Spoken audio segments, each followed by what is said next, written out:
Okay, you've definitely been there. You need something delivered, right? Maybe Yeah. groceries, maybe a piece of furniture, Mm. or maybe if you run a business, something much bigger, like tables for an event or even, heavy equipment for a job site. Yeah, like a boom lift or something. Big stuff. Exactly. And you look at the delivery fee, maybe you need it at a specific time too, and you wonder, how on earth do they figure out this price? It can seem a bit like a black box, can't it? Mhm. Especially for rental companies. Delivery isn't their main thing, but they have to do it. Right.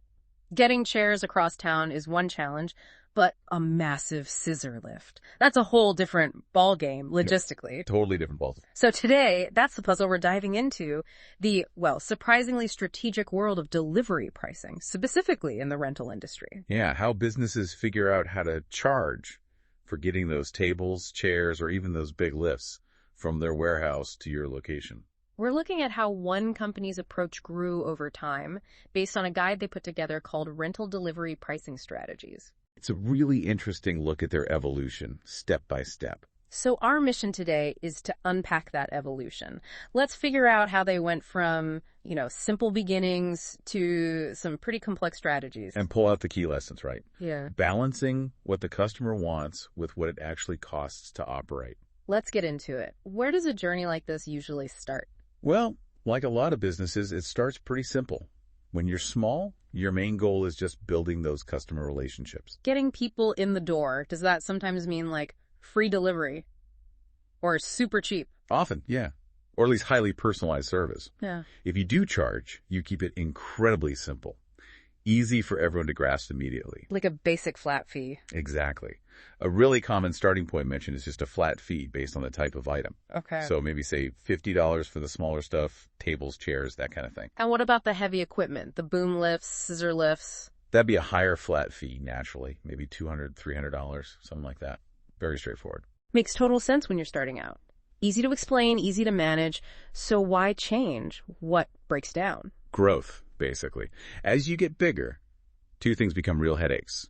First, planning efficient delivery routes gets super complex with more orders. Right, juggling all those stops. And second, customers start asking for specific delivery times.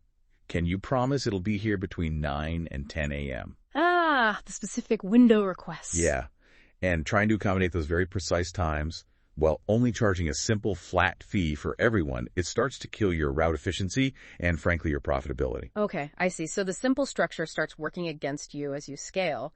That must be the point where they needed a strategic shift. Exactly right. They needed something more structured to handle the volume and the complexity. That's where they brought in delivery zones and radius-based pricing. Zones like carving up the map, north side, south side. Pretty much, yeah. Dividing their service area into logical geographic zones, maybe based on city layout or major roads, north, south, east, west, whatever makes sense. And that helps with routing, I imagine, grouping deliveries. Instantly. Makes planning routes much, much easier. So how did the pricing work with these zones? Still flat fees? Kind of. They kept the idea of a flat fee, but made it specific to each zone. So, delivery to Zone 1 might be, say, $50 flat. Zone 2, maybe $75. Zone 3, further out, maybe $100. Okay, so it's still simple within a zone, but it starts to account for general distance or travel time. Exactly. It adds a layer of accuracy without getting too complicated yet. Got it. But what about deliveries outside those main zones? Way out in the sticks, maybe? That's where the radius pricing came in.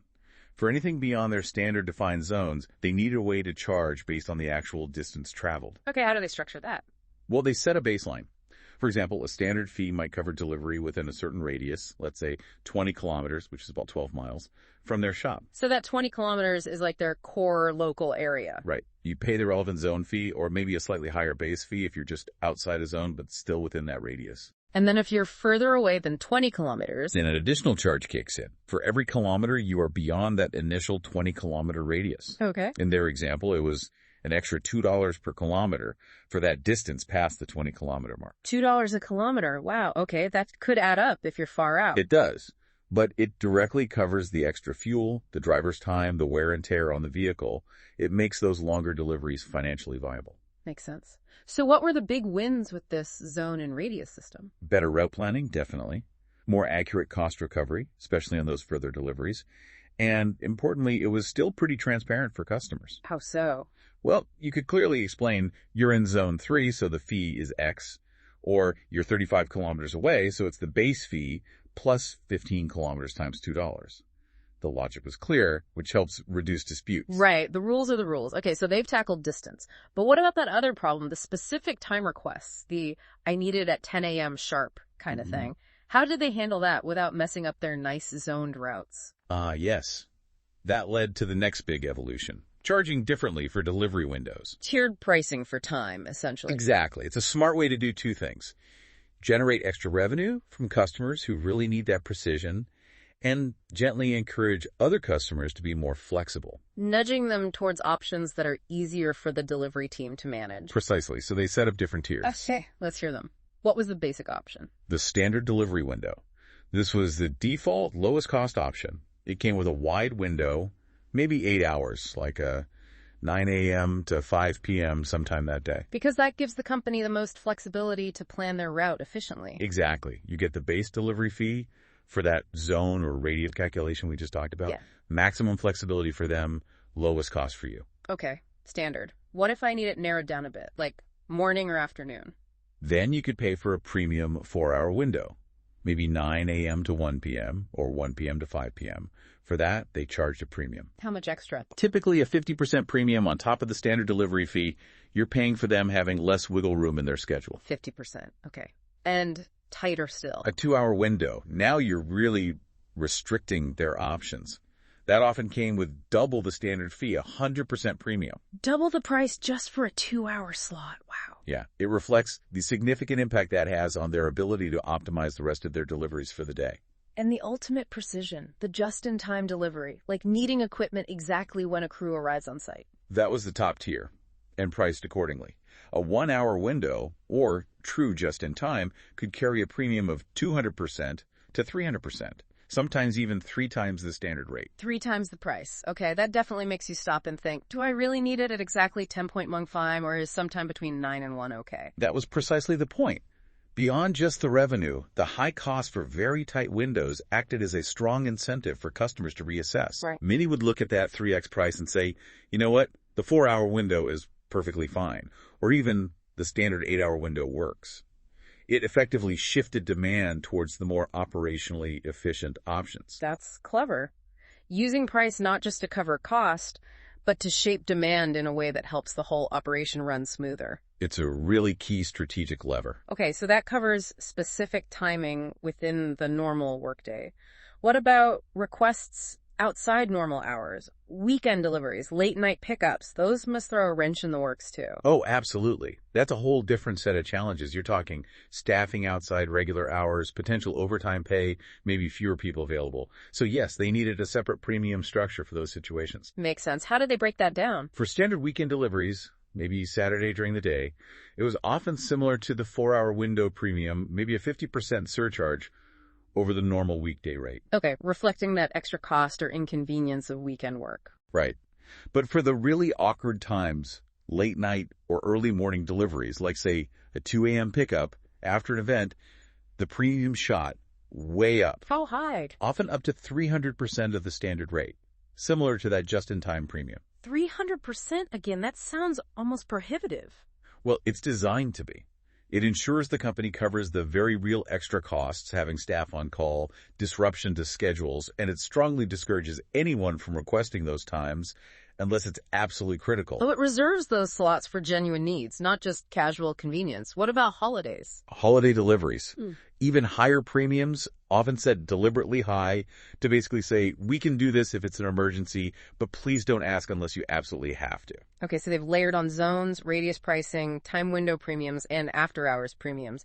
That sounds like it could get incredibly complex to manage, and maybe confusing for the customer, too. It definitely can. And that brings us to what they identified as perhaps the most essential ingredient in making all of this work. Yeah. Communication. Just being really clear with the customer. Absolutely crystal clear. Up front, honest communication is non-negotiable when you start implementing these more sophisticated pricing models. Why is it so critical? Because if a customer just sees a delivery fee that seems high, or all these different add-ons, they might feel like they're being, nickel and dime. They might get frustrated. Right. Nobody likes surprise charges. But if you explain the why behind it, Look, guaranteeing a 1-hour window means we dedicate a truck just for you, which impacts our whole schedule, hence the premium. Or, delivering 50 miles away takes significant driver time and fuel. Or, a 2 a.m. pickup requires paying staff overtime. Then people tend to understand. Generally, yes. Transparency builds trust. Sure. When people understand the reason for the cost, the logistical challenge, the resources involved, they're much more likely to accept it, even if it's a premium service they're paying for. So it's about connecting the price to the actual service level or the cost involved. Did they offer specific tips on how to communicate these charges well? They did. 3 key things stood out. First, provide detailed explanations. Be totally upfront about how the fees are structured. Explain the reasons for the different tiers and premiums. Don't hide anything in the fine print. Okay, transparency first. Second, offer privers. Multiple options. Always present the different choices clearly. Here's the standard 8-hour window price. Here's the 4-hour window with its premium. Here's the 2-hour. Let the customer see the trade-offs and choose what fits their specific need and budget. Gives them control over the cost based on the service level they pick. I like that. Exactly. It empowers them. And third, highlight the value. Don't just talk about price. Remind them of the reliability of your service, the quality of the equipment you're delivering, your commitment to getting it right.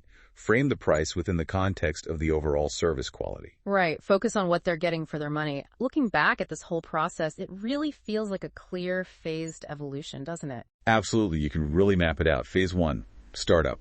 All about that personal touch, building relationships. Delivery might be free or very low cost. Very simple flat fees. Then the business grows. Things get busier. Phase 2, growth.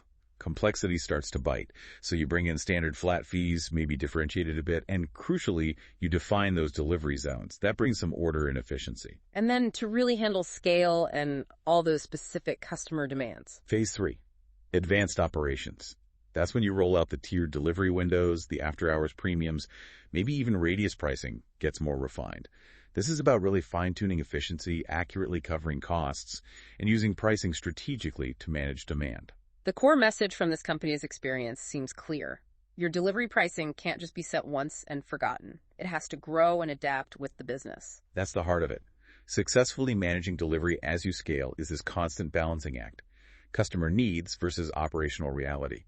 Using tools like zones, radius charges, tiered windows, weekend premiums, all communicated clearly is how you find that balance. And they mentioned technology, too. I imagine keeping track of all these rules requires some decent software. Oh, for sure. Especially in Phase 3, trying to manage zone lookups, radius calculations, time window premiums manually. That would be a nightmare. Good software becomes pretty essential to make it all work smoothly. It's quite a transformation, isn't it? From just saying, $50 for delivery to this intricate system that considers distance, precision, time of day, whether it's for a stack of chairs or a giant piece of machinery. It really highlights that for any business dealing with physical items, delivery isn't just a side task. It's a fundamental part of the service offering. And having a smart, strategic approach to pricing that delivery is just as vital as pricing the main product or service itself.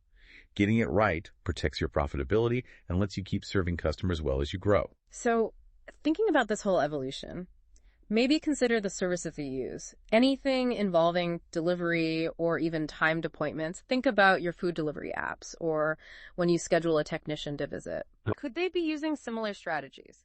Tiered pricing for faster delivery, higher fees for specific times or further distances.